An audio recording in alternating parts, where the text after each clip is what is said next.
lórúkọ mi. Ará mi ẹ gbà mí o, màá ń mú mi nù kọ́ mi. Ṣùgbọ́n tí kì bá ṣe tí kòkòrò ní ara á máa tún gẹ̀fọ́ gidi gan.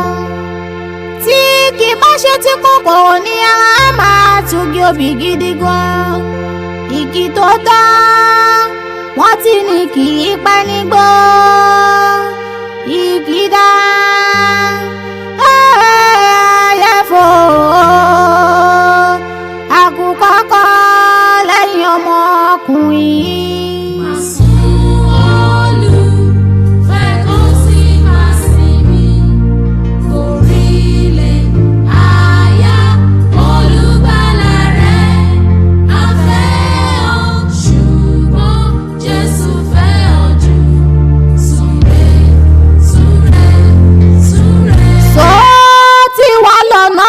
Jáwé Felix Babátúndé Adéyẹyè ó di gbére. Àfọlábí ó di gbére gbèkó.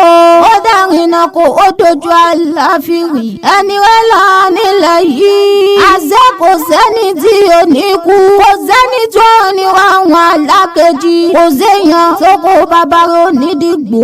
òkú olówó oṣù méje ni.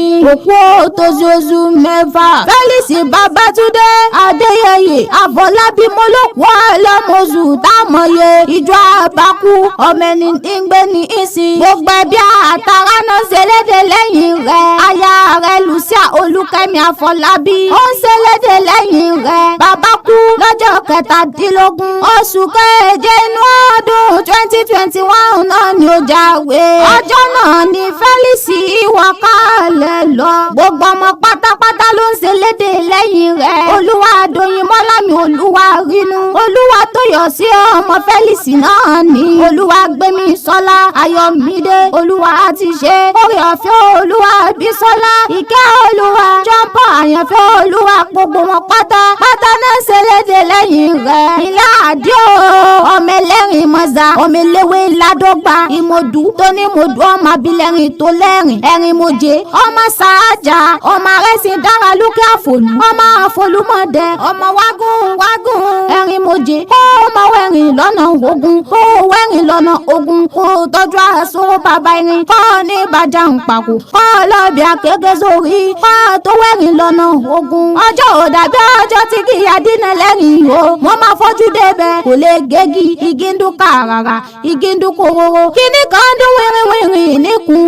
igi adití nìkan ló lè gégi ọ̀rọ̀ náà já ní kópó olówe ẹ̀rìn mòjé ọmọ sàájà Felix Babátúndé Adéyẹyè Àfọlábí ó dára lẹ̀ ó tọ́nu ó di bẹ́ni bánjọ ni àlódì bẹ́yàn bánjọ yàn o ìpàdé díẹ̀ ẹsẹ̀ Jésù tí ń jẹ́ olùgbàlà.